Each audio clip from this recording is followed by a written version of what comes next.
With the looming presidential debates on CNN, the left is really starting to panic because Joe Biden, of course, is being revealed for the complete and total potato that he is, right? Cognitive levels are on the decline, and everyone, of course, can see it happening in real time. Now, this is surprisingly going to be pointed out by Cenk Uygur. He has been on the warpath to, of course, totally replace Joe Biden because even he recognizes as a creature of the left that the Democrats are shooting themselves in the foot by having this old fossil be on the ticket. But let's have him explain it in his own words with a recent appearance on Piers Morgan. But please first comment and like this video so we can break through the algorithms. Let's check it out. Okay, Cenk, I mean, I think you and we've talked about this before. This has to be a concern, doesn't it, for America? Yeah.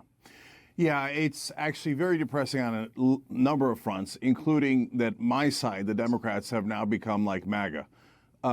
Sorry, Brian, I love you. I think you're a great guy, super smart. You lay out your case as well as anybody can lay it out. But we do all have eyes and ears. And the Democrats are starting to look like MAGA, denying that, MAGA says, oh, Trump won the election in 2020. You have to be a lunatic to believe that. But if you think that Joe Biden is a secret dynamo behind the scenes, as the Democrats claim, you got to be borderline lunatic to believe that. No, the guy is in terrible, terrible shape. And if he has dementia, they get more stubborn. And so what if he digs in and he's like, I don't care. And his mind is actually affected by the ailments that we're seeing with our own eyes. So the Democrats have become so authoritarian that they're like, oh my God, what if Bernie Sanders wins? What if a progressive wins? Let's all bow our head to the Mad King. And that's what he is at this point. So we have two Mad Kings running. So in the mind of a leftist, obviously the worst thing you can possibly be, of course, is a Donald Trump supporter, an ultra MAGA right-wing extremist, right? So the biggest insult that Cenk Uygur, of course, can think about for Joe Biden is, oh, all the Democrats are acting like MAGA supporters. You have to be insane to think there were some problems in the last election, right? You have to be completely unhinged. And so he's likening that, of course, to support for Joe Biden, which makes perfect sense in his mind. So, of course, that corollary would really sting to people on the left. Now, I do like how he says, hey, we've all got eyes and ears. So as much as the media and the press corps at the White House try to spin the whole Joe Biden thing, right, behind the scenes, he's really lucid, right? He's on top of it, right? Nobody's buying that because in front of the camera, we're seeing nothing like that. Not even a close resemblance. And if you look at interviews from now, even to just 4 years ago, Biden is clearly diminished. And Cenk Uygur has to point that out. He has to admit it, and he has to say that, yeah, Joe Biden is not a good candidate for the Democrats. One's a moron to begin with. Donald Trump's one of the dumbest people who's ever been in political office.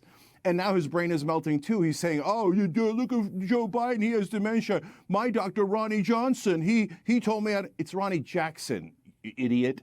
Yeah, so but Cenk, we have two blithering morons Cenk, on and that people point, that are affected by mental ailments running for office. But Cenk, here's it's the a difference. deeply embarrassing moment for America. Here's the difference. I've watched a lot of Trump recently. He rang me a couple of months ago. We had a long chat. And he sounded completely normal, exactly the same as he sounded when I did Celebrity Apprentice back in 2008. Honestly, he could have been exactly the same guy. Trump's never had a drink, never had a cigarette, never had a drug. For all that people think of him, he's still basically the same guy he's always been. Now, he free rolls. I don't think so. Well, hang on. Well, he free rolls in the way he speaks. And you can go back and watch him. I used to watch him over the boardroom on Apprentice night after night. And he'd say lots of stuff. And some of it wouldn't stack up to a fact check. And some of it didn't sound quite right. But I would say there's been no cognitive decline in Trump. That he's always been basically the same kind of guy. But he's a little bit older. But when you think he's only 3 years younger than Biden, my God, I mean, the difference between the two of them. And as I thought Bill Ackman, a very good point he made, Warren Buffett's in his 90s. And he doesn't sound anything like the way Joe Biden does. It's not about his age. It's about his mental acuity. Of course, Cenk Uygur has to have his TDS on full display. Trump is the dumbest person ever to hold political office. He truly believes it.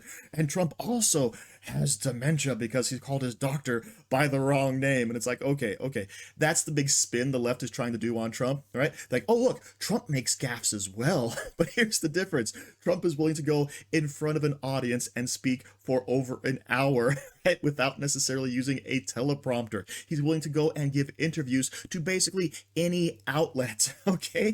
What's the difference between that and Biden? Biden is very controlled. He won't ask a reporter a question without having their picture and their name on a card that he can clearly identify if he takes questions at all, right? His interviews are few and far between. I mean, the man clearly is trying to be protected by whoever's actually pulling the strings for the Biden campaign. And I love the way Piers Morgan actually pushes back and says, hey, look, I've actually spoken to Trump a couple of weeks ago, and guess what? He's the same guy I knew on The Apprentice from years and years and years ago. And of course, this is the same story we hear over and over and over again. People are actually surprised when they speak to Trump for the first time because he's nothing like what they've been told from the media. All right, the media is out there saying Trump is crazy, Trump is insane, Trump is erratic, and then when they speak to him, they're like, hey, he's actually nice and personable and intelligent. And we actually recently had this from Chamath Palihapitiya, all right, however you say his name, a billionaire never Trumper Democrat who's now turned to the Trump team because Biden is that bad. I think that there is a huge gap between how the media tries to portray Donald Trump and what he's like when you meet him in person. And that gap is really wide. And so I would say specifically to Democrats and independents, you really do need to sit in the room and feel what it's like. David is right. He is charismatic. He's intellectually sharp and he's funny. And when you put that together, he can engage an audience for a long time and be totally extemporaneous. The other thing I would say that he is very polite and he's kind in a way that was disarming and was not what I expected. And so I felt that I had misjudged him many years in the past. And so I was very glad that I had an opportunity to sit beside him and to actually interact with him one-on-one. Before we continue, I want to mention that Joe Biden, of course, is causing massive inflation and devaluation of our currency. So what can you do to protect your investments? You can go to Genesis Gold Group and turn your 401k or IRA into a gold-backed retirement account. To do this, all you have to do is go to angryteachergold.com or call 1-800-200-4653 and get yourself back on the gold standard. Let's get back to it. Exactly, right? The media has this idea of Trump as being this deranged mad king, as Cenk says. But what's the reality? Oh, he's actually very polite and disarming and intelligent, etc. But of course, he has this persona on Twitter and of course on the campaign trail where he's out there just dropping truth bombs and blasting people. And something that of course Piers Morgan did point out is, yeah, a lot of what Trump says wouldn't stand up to a fact check. And well, Trump's an exaggerator, okay? And a lot of people say, oh, he just said that literally, when really he's like, oh, that was the best hamburger I ever had in my life. And other people are like, oh, there's better hamburgers than that. That's, of course, what they're always trying to say about Trump. So yes, he's an exaggerator. But when it comes down to cold, hard facts, he tends to be pretty accurate, okay? June the 27th, these two guys are going to get on a stage in a live television debate that will break all records, I think, for ratings, probably around the world. And you know what's going to happen? Over 90 minutes, however long it is, Donald Trump is going to take Joe Biden to pieces, and it's going to be utterly, utterly humiliating for the president because he has been protected so carefully in his term of office from this kind of thing. And when he gets exposed, honestly, Cenk, I think it's going to be utterly humiliating, and Trump will destroy it. Well, Piers, there's a reason why the debate is historically early. The debates are never before the convention. I think the Democrats put the debate before the convention so they'll have one last moment to try to talk Joe Biden out of this race. Because I disagree with you slightly on Trump. I think he's always had the lowest IQ of any human being that's ever been in public. So, but I think he's lost a couple of points. So he went from like a 20 to a 15.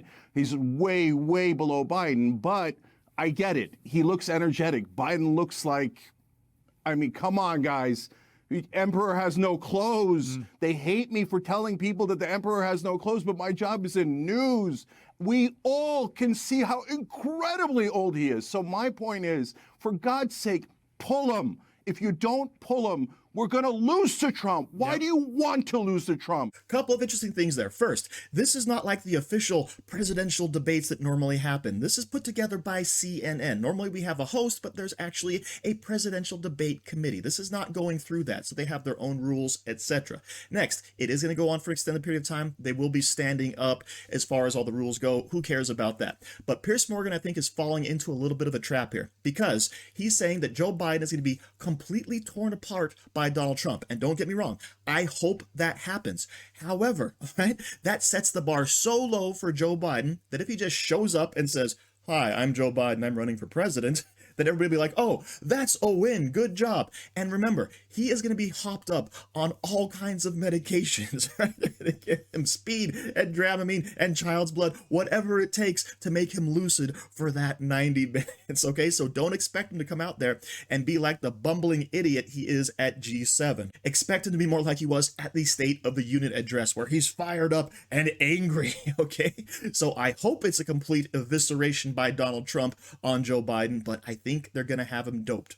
But also, Cenk Uygur raises a good point. Hey, why are they having this presidential debate so early? Why are they doing that? Well, it could be a last-ditch effort for Democrats to replace Joe Biden. I'm not going to rule that out. For a long time, I was like, there's no way they're going to let Joe Biden be the candidate. I hope he is because he's so bad, but there's no way. And it looks like they're going to run with it. It looks like they're going to put him in. And I say, good job, Democrats. Keep it up, all right? If your opponents are hurting themselves, by all means, take advantage of it. So thank you for watching. Don't forget to like, share, comment, subscribe, and stay safe out there, people, because they're coming after you.